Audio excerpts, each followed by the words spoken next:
My name is Natalie Brooks and I'm 33 years old. I never thought the person who would try to ruin my wedding would be my own sister. Growing up, my younger sister Paige was the golden child. She was the one who got applause just for walking into a room.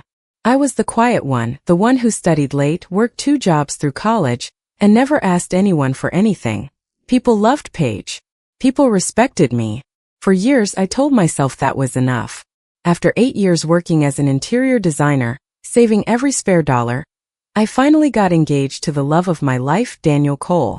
Our wedding was 5 months away, and for the first time in my life, everything felt like it was finally mine. One rainy afternoon, I drove to Camille Rousseau's private bridal atelier to pick up my dress, a gown I had spent almost a year designing with my grandmother before she passed. Every bead, every stitch of lace along the sleeves, carried a piece of her memory. When I tried it on for the final time, Camille pressed her hand to her chest and said, "Natalie, this dress doesn't just fit you. It is you." I remember standing in front of that mirror thinking I had never felt more like myself. I had no idea someone else had already decided that dress belonged to her instead. A week later, Paige showed up at my apartment unannounced, all smiles and hugs, begging for just one peek at the dress. Against every instinct I had, I let her see it. The moment she stepped in front of the mirror wearing it, something in her face changed. Her smile faded into something colder. She stared at her own reflection for almost a full minute before whispering, "This should have been mine." I laughed it off. I told myself she was joking. She wasn't. 3 weeks later, Paige announced, out of nowhere, that she was engaged too. And her wedding date? Exactly 12 days before mine. Our mother called it such a sweet coincidence. I called it a warning I chose to ignore. Then, 4 days before Paige's wedding, I opened my closet to check on the dress one more time. It was gone. No broken lock. No shattered window. Just an empty garment bag swinging on the rod like a taunt. I called Paige immediately. She answered on the second ring, breezy and light. "A dress? Natalie, I have no idea what you're talking about." But there was a pause before she said it, half a second too long, and in that pause I knew everything. I didn't scream. I didn't call the police. I didn't even tell our parents. Instead, I got in my car and drove straight to Camille's atelier. Camille looked stricken when I told her the dress was missing. Then she asked a question that changed everything. "Natalie, did anyone else ever come here with you? Someone who saw the design in progress?" I froze. 2 weeks earlier, Paige had tagged along to my final fitting. While I changed, she'd wandered the showroom, chatting with the junior staff, laughing, charming everyone the way she always did. Camille pulled up her appointment log. Her face went pale. "This is strange," she murmured, turning the screen toward me. "Someone accessed your file the very next morning." "Not you." Someone had requested my exact measurements, the fabric specifications, even the pickup authorization, pretending to be my assistant. "I don't have an assistant." Camille didn't hesitate. She pulled the security footage from that morning. And there she was, Paige, standing at the front counter, smiling sweetly, signing a pickup form under a name that wasn't hers, and walking out the door with my dress draped over her arm like it was nothing. Neither of us spoke for a long moment. "I'm so sorry," Camille finally said. "She had a copy of your ID. She knew every detail about your order." My new front desk girl had no reason to question her. I had proof. Real, undeniable proof. Camille offered to call the police right then. I almost said yes. Then a different idea took hold, something colder and far more precise. "No," I said quietly. "I have a better plan." That night my phone rang. It was my mother. "Natalie, please," she said before I'd even said hello. "Don't make a scene this weekend. Paige says you're upset over some silly misunderstanding." A misunderstanding. My sister had stolen the one irreplaceable thing I owned, and somehow I was the one being difficult. "Don't worry, Mom," I said. "I won't ruin her wedding." And I meant it, because I wasn't planning to ruin anything. I was simply going to let the truth do what it always does when you give it room to breathe.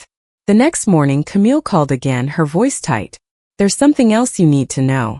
When Paige picked up the dress, she also asked whether the ownership paperwork could be transferred into her name. Transferred.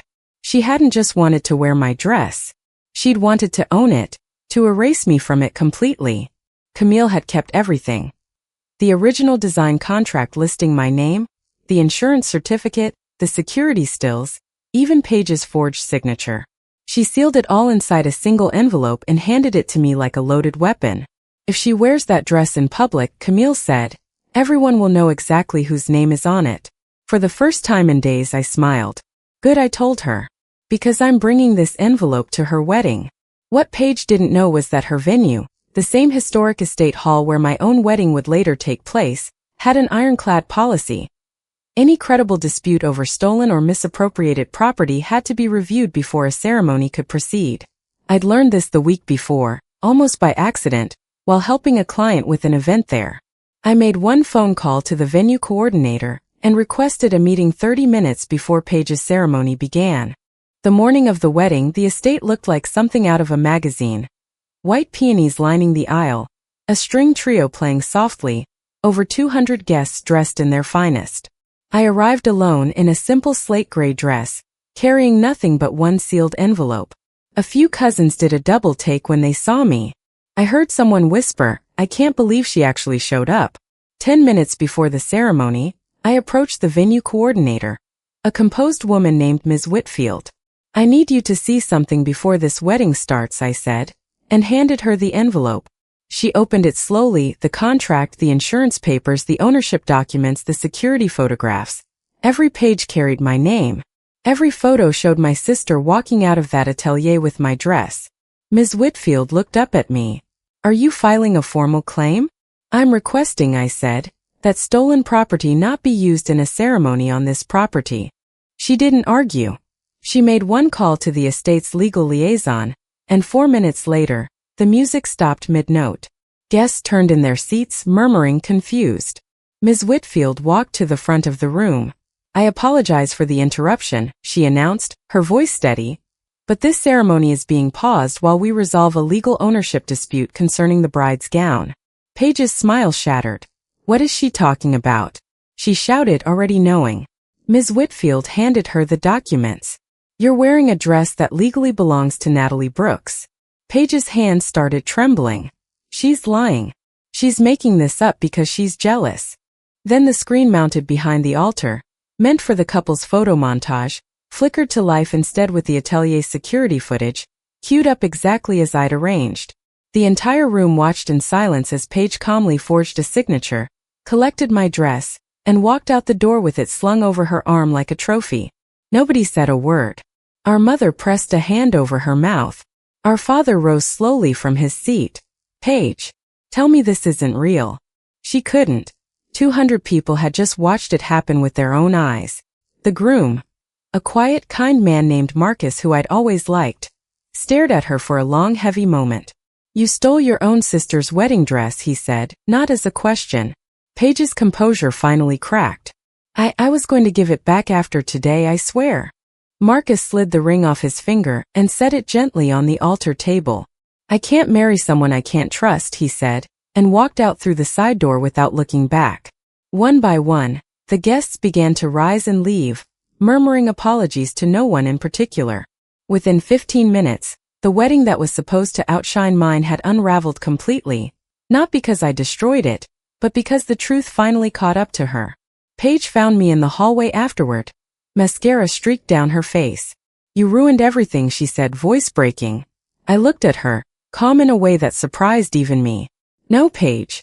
You ruined it the day you decided my happiness was something you were entitled to take. I walked away and didn't look back. A week later, Camille finished sewing me a brand new gown, refusing to charge me a single cent. The least I can do, she said, after what happened under my roof. 3 weeks after that, I married Daniel in a small garden ceremony surrounded by the people who had actually shown up for me my whole life.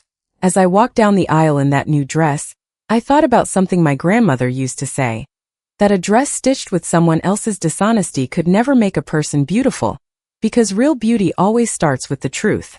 Paige stole my wedding dress. But in the end, what she really lost was something she can't replace with fabric or lace. The trust of everyone who once believed in her.